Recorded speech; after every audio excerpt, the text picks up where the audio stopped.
ಶ್ರೀ ಕೃಷ್ಣಾಯ ನಮಃ. ಶ್ರೀ ರಾಘವೇಂದ್ರಾಯ ನಮಃ.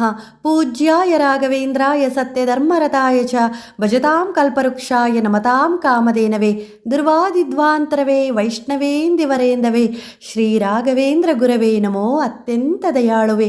ನನ್ನ ಪ್ರೀತಿಯ ಗುರುರಾಯರ ಪಾದಗಳಿಗೆ ನಮಿಸುತ್ತಾ ನಮಸ್ತೆ ಸ್ನೇಹಿತರೆ. ಶ್ರೀ ಅಗಮ್ಯ ಚಾನಲ್ಗೆ ನಿಮ್ಮೆಲ್ಲರಿಗೂ ಪ್ರೀತಿಯ ಸ್ವಾಗತ. ನೀವೆಲ್ಲರೂ ಚೆನ್ನಾಗಿದ್ದೀರಾ ಅಂತ ನಾನು ಭಾವಿಸ್ತೀನಿ. ನಾನು ನಂಬಿರುವ ಗುರುರಾಯರ ಅನುಗ್ರಹದಿಂದ ತುಂಬಾ ಚೆನ್ನಾಗಿದ್ದೀನಿ. ಹಾಗೆ ಸ್ನೇಹಿತರೆ, ಈ ಹಿಂದಿನ ವಿಡಿಯೋದಲ್ಲಿ ಯಾರೆಲ್ಲ ಗುರುರಾಯರನ್ನು ದೃಢವಾಗಿ ನಂಬಿದ್ದಾರೆ ಅವರ ಜೀವನದಲ್ಲಿ ರಾಯರು ಇರ್ತಾರೆ. ಹಾಗೆ ಯಾರೆಲ್ಲ ಮನೆಯಲ್ಲಿ ನಂಬಿಕೆ ಇಟ್ಟು ರಾಯರನ್ನು ಪೂಜಿಸ್ತಾರೆ ಅವರ ಮನೆಯಲ್ಲಿ ರಾಯರು ನೆಲೆಸಿ ಕಷ್ಟ ದುಃಖ ಬಡತನವನ್ನು ನಿವಾರಿಸ್ತಾರೆ. ಹಾಗೆ ಒಂದೊಮ್ಮೆ ಬರುವ ಕಷ್ಟಗಳನ್ನೂ ಸಹ ಗುರುರಾಯರೇ ನಿಂತು ಪರಿಹರಿಸ್ತಾರೆ. ಹಾಗೆ ರಾಯರು ನೆಲೆಸಿರುವ ಮನೆಯಲ್ಲಿ ಬಡತನ ಇರೋದಿಲ್ಲ, ಹಸಿವು ಕಾಡೋದಿಲ್ಲ ಸ್ನೇಹಿತರೆ. ಆದರೆ ನಮ್ಮ ರಾಯರ ಜೀವನದಲ್ಲಿ ಒಂದೊಮ್ಮೆ ಎಷ್ಟೋ ಬಡತನವಿತ್ತು.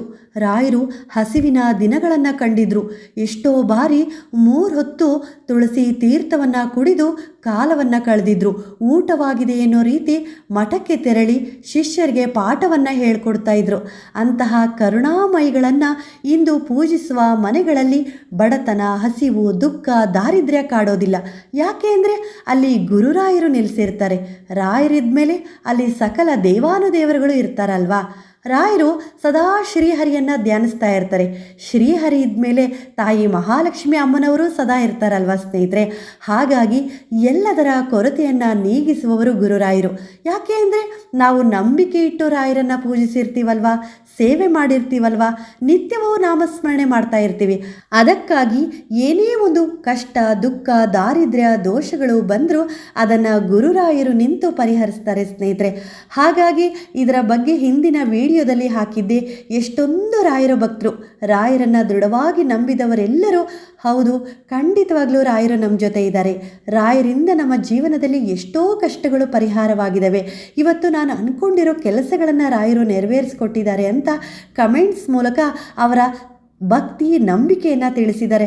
ಅವರೆಲ್ಲರಿಗೂ, ರಾಯರನ್ನು ದೃಢವಾಗಿ ನಂಬಿದ ರಾಯರ ಭಕ್ತರೆಲ್ಲರಿಗೂ ನನ್ನ ಕೃತಜ್ಞತೆಗಳನ್ನು ಹಾಗೂ ಧನ್ಯವಾದಗಳನ್ನು ತಿಳಿಸೋಕೆ ಇಷ್ಟಪಡ್ತಾ ಇದ್ದೀನಿ ಸ್ನೇಹಿತರೆ. ನಂಬಿಕೆಯೇ ರಾಯರು. ಹಾಗೆ ಪ್ರತಿಯೊಬ್ಬರಿಗೂ ಮಂತ್ರಾಲಯ ಕ್ಷೇತ್ರಕ್ಕೆ ಹೋಗಬೇಕು, ಮಂತ್ರಾಲಯ ಕ್ಷೇತ್ರಕ್ಕೆ ಹೋಗಿ ರಾಯರ ದರ್ಶನ ಮಾಡಬೇಕು, ರಾಯರ ಸೇವೆ ಮಾಡಬೇಕು ಅಂತ ತುಂಬಾ ಆಸೆ ಇರುತ್ತಲ್ವಾ. ಹಾಗಾಗಿ ಅದಕ್ಕೊಂದು ಸಹ ಇಲ್ಲಿ ಮಾಹಿತಿಯನ್ನು ತಿಳಿಸ್ತಾ ಇದ್ದೀನಿ ಸ್ನೇಹಿತರೆ. ಒಂದು ಗುರುವಾರದಂದು ಇದನ್ನು ಮಾಡ್ಕೊಳ್ಳಿ. ನಿಮ್ಮ ಮನೆಯಲ್ಲೇ ಗುರುರಾಯರು ನೆಲೆಸಿರ್ತಾರಲ್ವಾ. ಹಾಗಾಗಿ ಗುರುವಾರದಂದು ಬೆಳಗ್ಗಿನ ಜಾವ ಬೇಗ ಎದ್ದೇಳಿ, ಬೇಗ ಎದ್ದು ಮನೆಯನ್ನೆಲ್ಲ ಶುಚಿ ಮಾಡಿಕೊಂಡು ಸ್ನಾನವನ್ನು ಮುಗಿಸ್ಕೊಂಡು ದೇವರ ಮನೆಯನ್ನು ಸಹ ಶುಚಿ ಮಾಡ್ಕೊಳ್ಳಿ. ತದನಂತರ ನೀವು ಯಾವ ರೀತಿಯಾಗಿ ಗುರುವಾರದಂದು ರಾಯರನ್ನು ಪೂಜೆ ಮಾಡ್ತೀರಲ್ವಾ ಅದೇ ರೀತಿಯಾಗಿ ರಾಯರನ್ನು ಪೂಜಿಸಿ ತದನಂತರ 11 ರೂಪಾಯಿಯನ್ನು ತೆಗೆದುಕೊಳ್ಳಿ ಸ್ನೇಹಿತರೆ. 10 ರೂಪಾಯಿ ನೋಟು, 1 ರೂಪಾಯಿ ಕಾಯಿನು. ನಾನು ಕೂಡ ಈ ಗುರುವಾರದಂದು ಇದನ್ನು ಮಾಡಿದ್ದೀನಿ. ಮತ್ತೆ ನಾವು ಮಂತ್ರಾಲಯ ಕ್ಷೇತ್ರಕ್ಕೆ ಹೋಗಬೇಕು, ರಾಯರ ದರ್ಶನ ಮಾಡಿ ಸೇವೆ ಮಾಡಿ ಬರಬೇಕು ಅಂತ ಈ ಗುರುವಾರದಂದು ಇದನ್ನು ಮಾಡಿದ್ದೀನಿ. ನಾನು ವಿಡಿಯೋದಲ್ಲೂ ಸಹ ತೋರಿಸಿದ್ದೀನಿ ಸ್ನೇಹಿತರೆ. ನಮ್ಮ ಮನೆಯಲ್ಲಿ ಚಿಕ್ಕದಾದ ಒಂದು ತಾಮ್ರದ ತಂಬಿಗೆ ಇತ್ತು. ಅದಕ್ಕೆ ನಾನು ಹಳದಿ ಕಲರ್ ಬಟ್ಟೆಯನ್ನು ಸುತ್ತಿ ದುಡ್ಡನ್ನು ಹಾಕಲಿಕ್ಕೆ ಜಾಗವನ್ನು ಮಾಡ್ಕೊಂಡಿದ್ದೀನಿ ಸ್ನೇಹಿತರೆ. ಮೊದಲನೇದಾಗಿ ನಾನು 11 ರೂಪಾಯಿನ ರಾಯರಲ್ಲಿ ಬೇಡ್ಕೊಂಡು ಹಾಕ್ತೀನಿ ಸ್ನೇಹಿತರೆ. ನೀವು ಕೂಡ ಅದನ್ನೇ ಮಾಡಿ. 11 ರೂಪಾಯಿಯನ್ನು ತೆಗೆದುಕೊಂಡು ಅದಕ್ಕೆ ಸ್ವಲ್ಪ ಅರಿಶಿಣವನ್ನು ಹಚ್ಚಿ ರಾಯರಲ್ಲಿ ಪ್ರಾರ್ಥಿಸ್ಕೊಳ್ಳಿ ಸ್ನೇಹಿತರೆ. ಗುರುರಾಯರೇ, ನಾವು ಒಮ್ಮೆ ಆದರೂ ಮಂತ್ರಾಲಯ ಕ್ಷೇತ್ರಕ್ಕೆ ಬರಬೇಕು, ನಿಮ್ಮ ದರ್ಶನ ಮಾಡಬೇಕು, ನಿಮ್ಮ ಸೇವೆ ಮಾಡಬೇಕು, ನಮ್ಮನ್ನು ಅನುಗ್ರಹಿಸಿ ಅನುಮತಿ ಕೊಟ್ಟು ಕರೆಸ್ಕೊಳ್ಳಿ ರಾಯರೇ ಅಂತ ಬೇಡ್ಕೊಳ್ಳಿ ಸ್ನೇಹಿತರೆ. ಖಂಡಿತವಾಗ್ಲೂ ಗುರುರಾಯರು ನಿಮ್ಮನ್ನು ಕರೆಸ್ಕೊತಾರೆ. ನಿಮ್ಮ ಕೈಯಲ್ಲಿ ಸೇವೆ ಮಾಡಿಸ್ಕೊಂಡು ನಿಮಗೆ ಸಂಪೂರ್ಣವಾಗಿ ಅನುಗ್ರಹಿಸ್ತಾರೆ ಸ್ನೇಹಿತರೆ. ಹಾಗೆ ಎಲ್ಲದಕ್ಕಿಂತ ಹೆಚ್ಚಾಗಿ ಮಂತ್ರಾಲಯ ಕ್ಷೇತ್ರಕ್ಕೆ ಒಮ್ಮೆ ಆದರೂ ಹೋಗಬೇಕು, ರಾಯರನ್ನು ಕಣ್ತುಂಬ ನೋಡಿ ಅವರ ದರ್ಶನ ಮಾಡಬೇಕು, ಹಾಗೆ ಅವರ ಸೇವೆಯನ್ನು ಮಾಡಬೇಕು ಅಂತ ಅಂದ್ಕೊಂಡಿರ್ತೀರಲ್ವ. ಇನ್ನು ಉಳಿದಿದ್ದನ್ನೆಲ್ಲ ಆಮೇಲೆ ರಾಯರ ಹತ್ರ ಏನಾದರೂ ಹೇಳ್ಕೋಬೇಕಾಗಿರೋದು ಕೇಳ್ಕೋಬೇಕಾಗಿರೋದೆಲ್ಲ ಆಮೇಲೆ ಇದ್ದು. ಆದರೆ ಮೊದಲನೇದಾಗಿ ಏನಾಗಬೇಕು, ಮಂತ್ರಾಲಯ ಕ್ಷೇತ್ರಕ್ಕೆ ಹೋಗಬೇಕು, ರಾಯರ ದರ್ಶನವನ್ನು ಮಾಡಬೇಕು. ತದನಂತರ ನೀವು ಮಂತ್ರಾಲಯಕ್ಕೆ ಹೋದ್ರಿ ಅಂದ್ರೇ ಒಂದು ಜನ್ಮ ಪಾವನ ಆಗುತ್ತೆ ಅಲ್ವಾ ಸ್ನೇಹಿತರೆ. ಹಾಗಾಗಿ ಈ ರೀತಿಯಾಗಿ ತಪ್ಪದೆ ಮಾಡಿ ಸ್ನೇಹಿತರೆ. ಖಂಡಿತವಾಗ್ಲೂ ನೀವು ಮಂತ್ರಾಲಯ ಕ್ಷೇತ್ರಕ್ಕೆ ಹೋಗೇ ಹೋಗ್ತೀರಾ. ಹಾಗೆ ರಾಯರ ದರ್ಶನ ಮಾಡ್ತೀರಾ, ರಾಯರ ಸೇವೆ ಮಾಡ್ತೀರಾ, ರಾಯರ ಸಂಪೂರ್ಣವಾದ ಅನುಗ್ರಹವನ್ನು ಪಡಿತೀರಾ. ನಾನು ಕೂಡ ಮಂತ್ರಾಲಯ ಕ್ಷೇತ್ರಕ್ಕೆ ಹೋಗುವ ಮೊದಲು ಇದೇ ರೀತಿಯಾಗಿ ಮಾಡಿದ್ದು. ಈ ರೀತಿಯಾಗಿ ಕಾಣಿಕೆಯನ್ನು ತೆಗೆದಿಟ್ಟೆ ತದನಂತರ ಮಂತ್ರಾಲಯ ಕ್ಷೇತ್ರಕ್ಕೆ ಭೇಟಿ ಕೊಟ್ಟಿದ್ದು ಸ್ನೇಹಿತರೆ. ನಾನು ಒಂದಿನ ರಾಯರ ಫೋಟೋವನ್ನು ಮೊದಲನೇ ಬಾರಿ ತರಲಿಕ್ಕೆ ಅಂತ ಹೋದಾಗ ಅವರು ಹೇಳಿದ್ದು, ಅಂಗಡಿಯವರೇ, ನೀವು ಮಂತ್ರಾಲಯ ಕ್ಷೇತ್ರಕ್ಕೆ ಯಾವಾಗಲಾದರೂ ಹೋಗಿದ್ದೀರಾ ಅಂತ ಕೇಳಿದರು. ಇಲ್ಲ, ರಾಯರನ್ನು ನಾನು ತುಂಬ ವರ್ಷಗಳಿಂದ ಪೂಜೆ ಮಾಡಿದ್ದೀನಿ, ಆದರೆ ಒಮ್ಮೆಯೂ ಸಹ ಹುಟ್ಟಿದಾಗಿಂದ ಇಲ್ಲಿಯವರೆಗೂ ನಾನು ಮಂತ್ರಾಲಯ ಕ್ಷೇತ್ರಕ್ಕೆ ಹೋಗಿಲ್ಲ ಅಂತ ಹೇಳಿದೆ. ಆವಾಗ ಅವ್ರು ಹೇಳಿದ್ದು ಒಂದೇ, ನೀವು ಈ ಫೋಟೋವನ್ನು ತೆಗೆದುಕೊಂಡು ಮನೆಗೆ ಹೋಗಿ ಪೂಜೆ ಮಾಡಿ 11 ರೂಪಾಯಿ ಕಾಣಿಕೆಯನ್ನು ತೆಗೆದಿಡಿ. ನಾನು ಮಂತ್ರಾಲಯ ಕ್ಷೇತ್ರಕ್ಕೆ ಬರಬೇಕು ರಾಯರೇ, ನೀವು ನನ್ನನ್ನು ಕರೆಸ್ಕೊಳ್ಳಿ ಅಂತ ಕೇಳ್ಕೊಳ್ಳಿ, ಖಂಡಿತವಾಗ್ಲೂ ರಾಯರು ನಿಮ್ಮನ್ನು ಕರೆಸ್ಕೊಂಡು ಅನುಗ್ರಹಿಸ್ತಾರೆ ಅಂತ ಹೇಳಿದರು. ಅವರು ಹೇಳ್ದಂಗೆ ನಾನು ಮನೆಗೆ ಬಂದು ರಾಯರ ಫೋಟೋವನ್ನು ಪೂಜಿಸಿ ರಾಯರಲ್ಲಿ ಕೇಳಿಕೊಂಡೆ, ರಾಯರೇ, ನನಗೆ ಬುದ್ಧಿ ಬಂದಾಗಲಿಂದಲೂ ನಿಮ್ಮ ಸೇವೆ ಆಗಿರ್ಬೋದು, ಪೂಜೆ ಆಗಿರ್ಬೋದು, ಹಾಗೆ ನಿಮ್ಮ ನಾಮಸ್ಮರಣೆ ಆಗಿರ್ಬೋದು ನನ್ನ ನಂಬಿಕೆ ಅನುಸಾರ ನಿಷ್ಠೆಯಿಂದನೇ ಮಾಡ್ತಾ ಇದ್ದೀನಿ.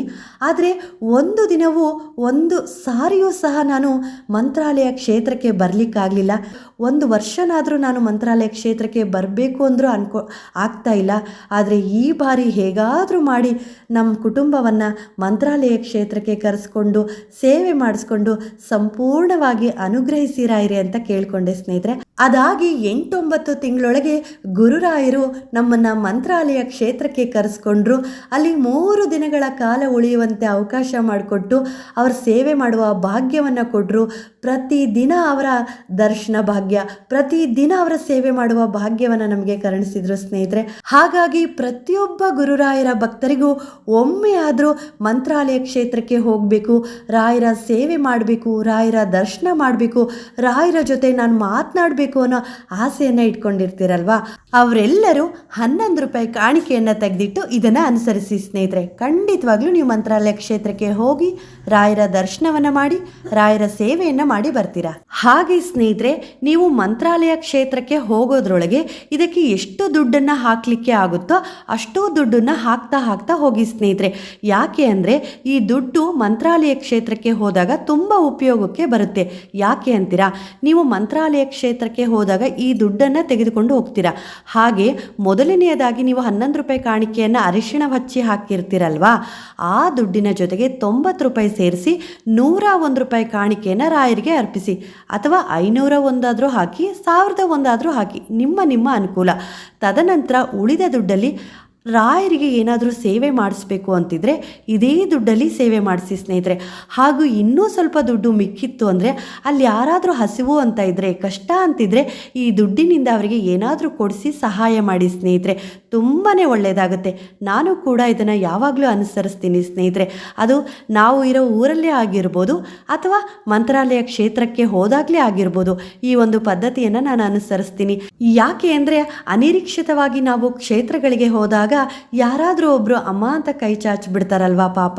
ಹಾಗಾಗಿ ನಮ್ಮ ಕೈಯಲ್ಲಿ ಎಷ್ಟಾಗುತ್ತೋ ಅಷ್ಟು ಅವ್ರಿಗೆ ಏನಾದರೂ ಕೊಟ್ಟರೆ ಅಥವಾ ಕೊಡಿಸಿದ್ರೆ ಅದರ ಪುಣ್ಯ ಪ್ರಾಪ್ತಿ ನಮಗೆ ಸಿಗುತ್ತಲ್ವ ಸ್ನೇಹಿತರೆ. ಅದಕ್ಕಾಗಿ ಇದನ್ನು ಅನುಸರಿಸ್ತೀನಿ. ನೀವು ಕೂಡ ಇದನ್ನು ಅನುಸರಿಸಿ ಪುಣ್ಯವನ್ನು ಗಳಿಸಿ ಹಾಗೆ ರಾಯರ ಅನುಗ್ರಹವನ್ನು ಸಹ ಗಳಿಸಿ ಸ್ನೇಹಿತರೆ. ನೀವು ರಾಯರಲ್ಲಿ ಪ್ರಾರ್ಥಿಸ್ಕೊಂಡು 11 ರೂಪಾಯಿ ಕಾಣಿಕೆಯನ್ನು ಹಾಕಿರ್ತೀರಲ್ವಾ, ಅದನ್ನು ರಾಯರ ಬಲಭಾಗದಲ್ಲಿ ಇಡಿ. ತದನಂತರ ದಿನದಲ್ಲಾಗಿರ್ಬೋದು, ವಾರದಲ್ಲಾಗಿರ್ಬೋದು, ಅಥವಾ 15 ದಿನಕ್ಕೊಮ್ಮೆ, ತಿಂಗಳಿಗೊಮ್ಮೆ ನಿಮ್ಮ ಕೈಯಲ್ಲಿ ಎಷ್ಟು ದುಡ್ಡನ್ನು ಹಾಕಿ ಹೊಂದಿಸ್ಲಿಕ್ಕಾಗುತ್ತೋ ಅಷ್ಟೋ ದುಡ್ಡನ್ನು ಹಾಕ್ತಾ ಬನ್ನಿ. ಅದು ಮಂತ್ರಾಲಯ ಕ್ಷೇತ್ರಕ್ಕೆ ಹೋಗಿ ರಾಯರ ಸೇವೆ ಮಾಡೋದ್ರಿಂದ ಹಿಡಿದು ಪ್ರತಿಯೊಂದಕ್ಕೂ ಉಪಯೋಗಕ್ಕೆ ಬರುತ್ತೆ ಸ್ನೇಹಿತರೆ. ನಾವು ಇರುವ ಸ್ಥಳದಲ್ಲೇ ರಾಯರನ್ನ ಕರೆದು ಆಹ್ವಾನಿಸಿ ಪೂಜಿಸ್ತೀವಿ, ಸೇವೆ ಮಾಡ್ತೀವಿ. ಅದೇ ಒಂದು ಪ್ರತೀತಿಯೂ ಸಹ ಇದೆ. ಕರೆದಾಗ ಬರುವ, ಕರೆದಲ್ಲಿಗೆ ಬರುವ, ಕರೆದಂತೆ ಬರುವ ಮಂತ್ರಾಲಯದ ಗುರುರಾಯರೇ ಅನ್ನುವ ಮಾತಿದೆ ಅಲ್ವಾ ಸ್ನೇಹಿತರೆ. ಆದರೆ ಮೂಲ ಬೃಂದಾವನ ಕ್ಷೇತ್ರಕ್ಕೆ ಕರೆಸ್ಕೊಳ್ಳೋ ಅನುಮತಿ, ಅನುಗ್ರಹ ಮಾತ್ರ ರಾಯರಿಗೆ ಬಿಟ್ಟಿರೋದು. ಇಷ್ಟನ್ನು ಸರಳವಾಗಿ ಮಾಡಿ ಸ್ನೇಹಿತರೆ. ಸರಳವಾಗಿಯೇ ರಾಯರನ್ನು ಪೂಜಿಸಿ. ತುಂಬ ಜೀವನದಲ್ಲಿ ಕಷ್ಟಗಳಿದ್ದಾವೆ, ತುಂಬ ಜೀವನದಲ್ಲಿ ನೊಂದ್ಬಿಟ್ಟಿದ್ದೀನಿ ಅಂತ ಇನ್ನಷ್ಟು ಕುಗ್ಬೇಡಿ, ಧೈರ್ಯವಾಗಿರಿ. ನಮ್ಮ ಜೊತೆ ರಾಯರಿದ್ದಾರೆ ಅಂತ ಧೈರ್ಯವಾಗಿದ್ದು ರಾಯರ ಸೇವೆ ಮಾಡ್ತಾ ಮುಂದೆ ಸಾಗಿ. ಖಂಡಿತವಾಗ್ಲೂ ನಿಮಗೆ ರಾಯರಿಂದ ಎಲ್ಲ ರೀತಿಯಲ್ಲೂ ಒಳ್ಳೆಯದಾಗುತ್ತೆ. ಶ್ರೀ ಕೃಷ್ಣಾರ್ಪಣಮಸ್ತು.